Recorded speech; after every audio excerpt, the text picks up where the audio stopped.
Vamos a iniciar entonces en esta sesión número uno con la parte 2, la sociedad mediática. En esta parte vamos a ver la importancia de cómo los medios han afectado y cambiado nuestra concepción en la sociedad y en otros procesos importantes. Vamos a ver temas importantes como lo que es la llamada aldea global y la sociedad de la información. Y por supuesto estos medios masivos o los medios que van dirigidos a un gran número de masas. El término aldea global fue acuñado por Herbert Marshall McLuhan. Esta persona lo que hizo fue empezar a manifestar que los medios poco a poco iban a estar formando un papel muy importante en nuestra vida cotidiana. A él se le conoce como uno de los principales fundadores de los estudios sobre los medios y empezó a pronosticar que cada vez más nosotros íbamos a empezar a funcionar como una sola humanidad y no como los países como se venía concibiendo en el siglo pasado. Esto empezó a dar paso a procesos importantes como la sociedad de la información e inclusive la globalización. Por favor, lee la información de la pantalla.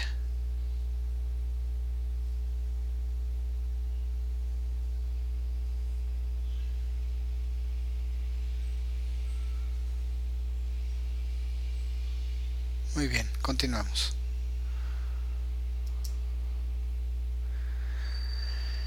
Eh, a principios de los 70 principalmente, McLuhan acuñó el término aldea global. Él hablaba acerca de esta interconexión humana y a escala global que se empezaba a generar con estos medios de comunicación masiva, por ejemplo como el teléfono. Cuando él murió todavía no estaba la televisión por cable o algunos de los medios que ya tenemos actualmente. Pero él hizo una sentencia, una frase muy famosa que fue el medio es el mensaje. Esto quería decir que estos medios poco a poco iban a empezar a modificar la vida de las personas y la iban a cambiar de una forma importante. Actualmente estos medios de comunicación empiezan a modificar la forma en como nosotros vivimos. Antes no era necesario el email, pero ahora es casi necesario para llevar procesos laborales, educativos. Antes no era necesario el teléfono celular, pero ahora es muy necesario e importante. Entonces esas tecnologías y estos medios de comunicación se vuelven cada vez más dinámicos, más portables, más útiles y empiezan a ser más necesarios en nuestra vida. Él proponía unas ideas que empezaron a generar estos cambios y también a señalar estos cambios, que fue somos lo que vemos. Esto es algo muy importante, que parte de aquello de que somos lo que comemos. Nosotros también somos lo que vemos, somos lo que recibimos, somos lo que leemos, somos lo que percibimos. Nosotros nos alimentamos de esa interacción que nosotros logramos con esta información que se da en estos medios. También nosotros empezamos a generar nuestras herramientas y luego estas mismas herramientas nos empiezan a formar. Es decir, nosotros creamos como humanidad la televisión y ahora la televisión es la que nos empieza a formar. Nosotros tomamos estos medios y ahora estos medios son los que nos empiezan a controlar. Entonces es muy importante que tengamos en cuenta estas sentencias porque nos permiten saber qué es lo que se requiere en la educación y cómo podemos llegar a ese punto. Eh, Él decía que los medios eran como caminos o canales, es decir, lugares por donde teníamos que transitar, no lugares en los cuales nosotros deberíamos de vivir. Y no se debería de hacer una adoración o idolatración a los medios, sino un uso correcto y adecuado de los mismos. Tampoco podemos decir que son inútiles o que son malos, sino que son necesarios para nuestra comunicación y nuestra vida, porque además ellos nos han permitido llegar cada vez más adelante como raza y nos han permitido ir evolucionando en procesos como la economía, la política, la cultura, etcétera. Esto nos va a llevar a una sociedad informatizada, la sociedad de información. Esta sociedad de información es en donde se facilita la creación, distribución y manipulación de la información. Es decir, actualmente la moneda de cambio más importante ya no es el petróleo o el oro, sino la información que se tenga al respecto. En los últimos días, por ejemplo, el sitio de Wikileaks ha filtrado información importante referente a distintos gobiernos, principalmente de Estados Unidos, y ha generado un disturbio a nivel internacional, sobre todo por la revelación de procesos de información importantes. Entonces esto nos muestra que la información cada vez es la moneda de intercambio más necesaria y más importante. Esta sociedad de información ha sido principalmente motivada por los países altamente industrializados, dado que ellos son los que contienen mayor información y son los que compran la información. Podemos ver el caso, por ejemplo, de Estados Unidos, el cual es un país cuyos científicos importantes pertenecen a muchas naciones del mundo, ¿no? O podemos ver ahorita el caso, por ejemplo, de India o China, que económicamente han ido avanzando gracias a la capacidad que tienen ellos en el manejo de información y gracias a la inversión que se ha hecho para poder crear, distribuir y manipular esta información. Este término de sociedad informatizada o la sociedad de información se empieza a tomar como un término cultural, inclusive educativo, pero es en su principio un término político, pues esto lo que nos está mostrando es la aspiración estratégica que se requiere para superar los estancamientos sociales. ¿Qué quiere decir con esto? Que nosotros a través de una sociedad de información, con un acceso social importante de las tecnologías a los conocimientos, con una equidad para el acceso a esta información y conocimientos, nosotros podríamos hacer que los pueblos, las naciones, pudieran acceder a ese tipo de conocimientos que ahorita lo que hacen es costar, ¿no? De tener un costo monetario. En la educación no es diferente el proceso que está pasando con esto.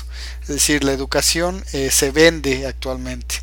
A pesar de que debería ser gratuita y que debería llegar a todas las personas, no todas las personas tienen derecho, bueno, aunque tienen el derecho, pero no tienen el acceso a esta educación. Y eso es algo muy importante porque la tecnología ya permite este acceso. Pero a veces es más importante no generar este acceso a las personas para que haya un estancamiento social que mantenga el status quo de la economía. Esta sociedad de la información empieza a modificarse, a cambiar, sobre todo con el inicio de las tecnologías de la información y la comunicación en el siglo pasado y con la introducción de Internet. Obviamente empieza a haber un cambio global completo y las sociedades empiezan a funcionar de formas diferentes, desde la economía, la política, todos los procesos empiezan a funcionar de forma diferente. Todo esto se orienta a los medios de generación de riqueza y todos los sectores industriales empiezan a mover a los sectores de servicios, de cómo obtener, manejar, hacer llegar esta información. Entonces las personas más ricas del mundo actualmente son personas que tienen que ver con tecnología. Podemos ver el caso de Bill Gates, de Microsoft, podemos ver el caso de los creadores de Facebook, podemos ver el caso de los creadores de Google, que son ya empresas, ¿no? Empresas internacionales que pareciera que tuvieran que trabajar con una materia prima física tangible y en realidad no trabajan con materias físicas tangibles, ¿no? Sino que trabajan con información y eso ha generado riqueza actualmente.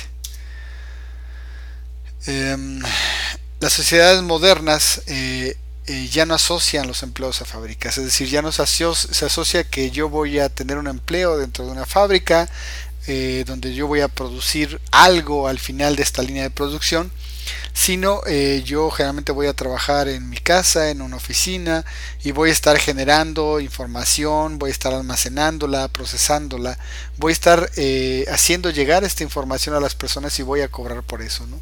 Tal es el caso, por ejemplo, de empresas que se dedican a la venta de artículos por teléfono, o tal es el caso de empresas que se dedican a la venta de servicios.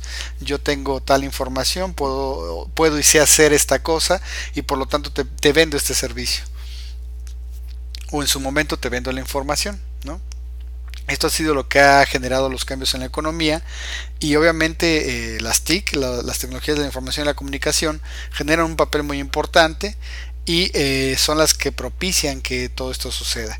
Esto también genera pensamientos y sentimientos encontrados en relación a que estamos dependiendo exclusivamente de estas tecnologías para poder entonces vivir y obtener los recursos que nos permitan vivir como personas. Los medios de comunicación masivos entonces aparecen como un recurso y un medio que nos permita llegar a más personas. En el tema pasado veíamos que la comunicación se daba entre un emisor y un receptor, y aquí cuando se empiezan a utilizar medios que puedan llegar no solamente a un receptor sino a una mayor audiencia, entonces nosotros empezamos a tener un impacto profundo. Por favor, lee la información que se te presenta en la pantalla.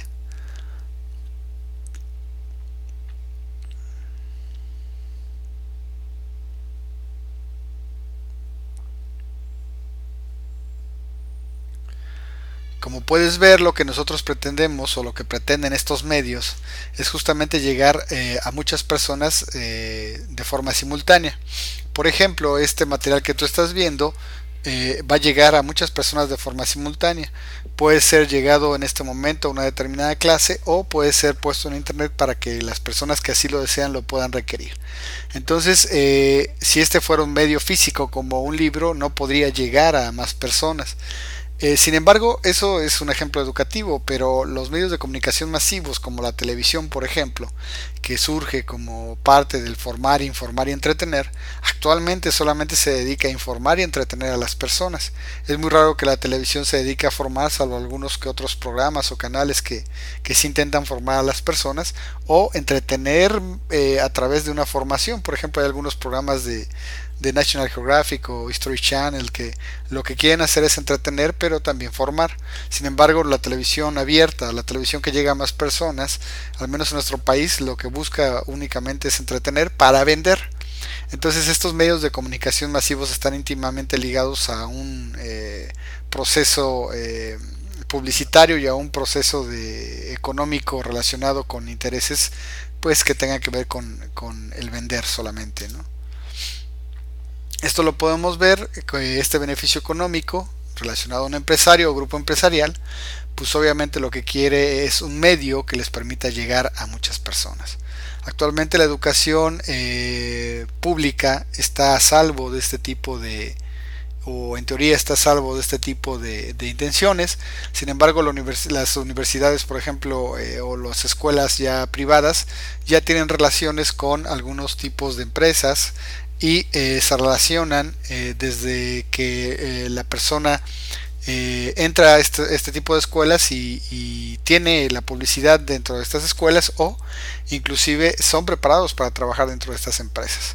Entonces, los medios de comunicación nos pueden permitir llegar a muchas personas, pero el mensaje que se lleve a través de ellos es demasiado vital e importante porque nos va a permitir saber hacia dónde vamos o qué es lo que podemos llegar a hacer con él. Es importante saber que estos medios de comunicación cada vez los masivos son más utilizados, ¿no? La televisión, el internet, el radio, por ejemplo, son de los más utilizados. Por favor, lee la información que se te presenta en la pantalla.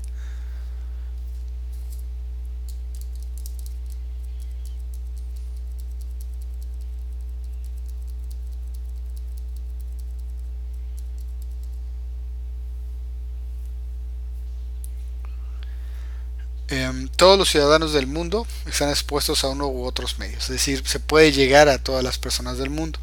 Sin embargo, para que sea conocido comunicación de masa necesitamos que obviamente alguien comunique algo y que haya un receptor masivo. Este receptor masivo, como dice ahí en la información, tiene que tener tres condiciones: ser grande, ser heterogéneo y ser anónimo.